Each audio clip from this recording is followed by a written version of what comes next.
Okay, so anyone listening to this deep dive is probably at least a little bit fascinated by space exploration. At least a little bit, right? Yeah, I mean, you're here, so you must be into this stuff.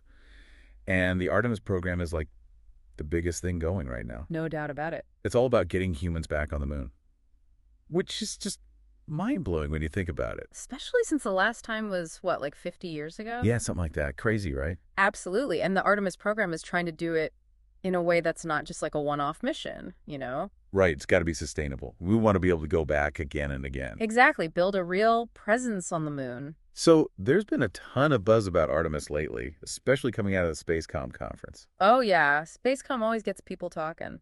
This year, they were diving deep into the Artemis 2 mission, which is the one that's actually going to send humans back to the moon. The stakes are pretty high for this one. For sure. And one of the big debates is whether we should stick with the current plan for Artemis or like completely rethink the whole approach. Sounds like a tough choice. It is. There are good arguments on both sides, and it's going to be interesting to see how it all plays out. So you've been digging into all of this. What's caught your attention the most? Well, one thing that really jumped out at me was this whole heat shield issue they had with Artemis 1. Oh, yeah, I read about that.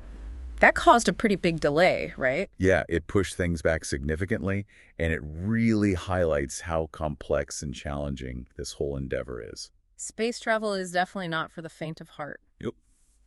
So let's unpack all of this. I've got an expert here to help us navigate the twists and turns of the Artemis program. Happy to help shed some light on things. Awesome. So let's start with the stay the course side of the argument, because there are some pretty big names in the industry who are advocating for that. Okay, makes sense. So who are the key players here? Well, one of the most vocal proponents is Kirk Shireman. He's a pretty big deal. He heads up the Orion program at Lockheed Martin. Lockheed Martin, they're like the heavy hitters in aerospace. Oh, yeah. They build the Orion spacecraft, which is what's going to carry the astronauts to the moon. So what's Shireman's take on all this? Well, he made a really compelling case at SpaceCom. Basically, he's saying that scrapping years of work on Artemis would be a huge mistake. I can see his point. We're talking about a massive amount of time and resources that have already been poured into this program. Right. And Sharman's argument is that starting over with a new approach would set us back years and years. He's probably also thinking about all the people whose jobs are tied to Artemis. Definitely. It's not just about the technology and the science. It's also about the people and the jobs. It's a whole ecosystem. Exactly. And Shireman believes that sticking with the current plan, even if it has some flaws, is still the fastest way to get boots back on the moon. So he's acknowledging that there are flaws, but arguing that the benefits of staying the course outweigh the risks. Exactly. And he's not alone in his thinking. Other major players like NASA, Boeing, and Amentum all seem to agree that sticking with Artemis is the most pragmatic way forward. It sounds like there's a lot of momentum behind the stay the course argument. There is, but we can't ignore the elephant in the room, which is that Artemis has hit some pretty big snags, especially when it comes to delays. Yeah, those delays have been frustrating for a lot of people who are eager to see humans back on the moon. For sure, Artemis 2, the first crewed mission, was originally supposed to launch in late 2024. And now it's been pushed back to April 2026.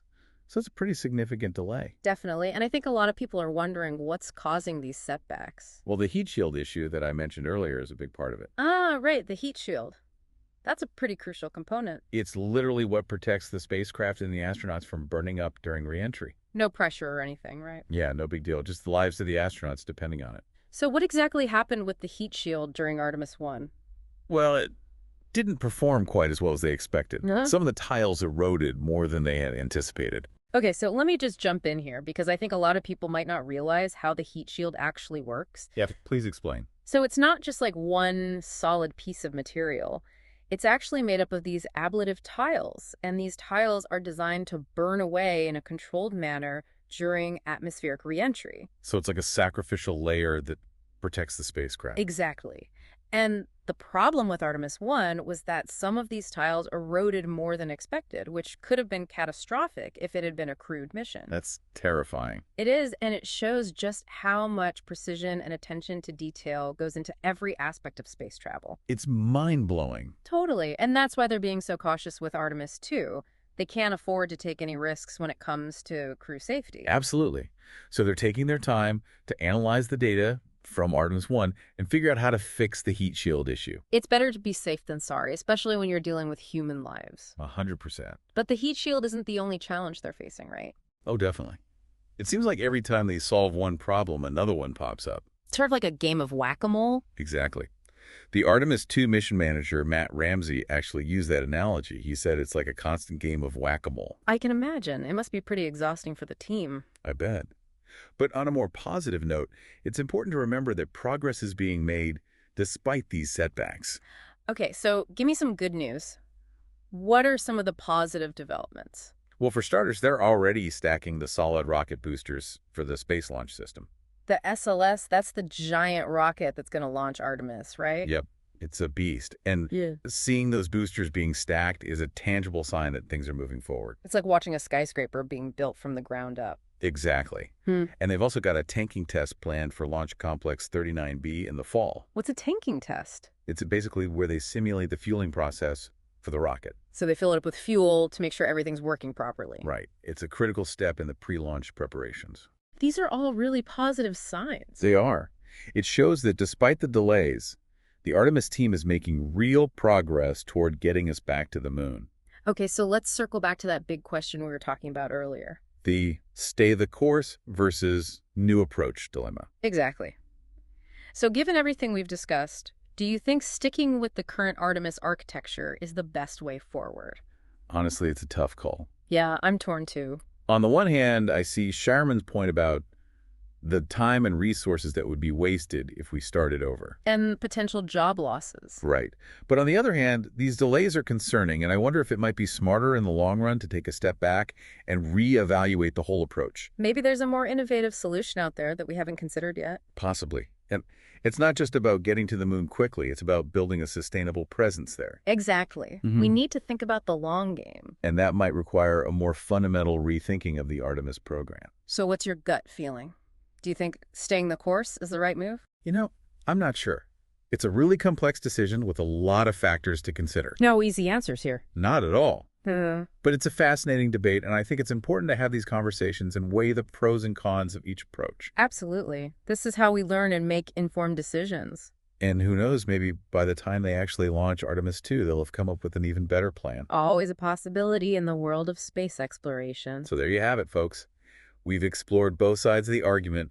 Should we stick with the current Artemis plan or go in a totally new direction? And it's clear that there's no easy answer. Nope. It's a complex balancing act between ambition, practicality, and the realities of, insanely complex engineering. Basically rocket science. Pretty much. No. So I'm curious, what do you think? Is staying the course the fastest way to the moon? Or does the Artemis program need a more drastic overhaul? Something to ponder for sure. Definitely. And we'll be keeping a close eye on this as the Artemis program continues to unfold. Absolutely. Thanks for joining us for this deep dive into the future of lunar exploration. My pleasure. Always happy to talk space. Until next time, keep looking up. And keep dreaming big.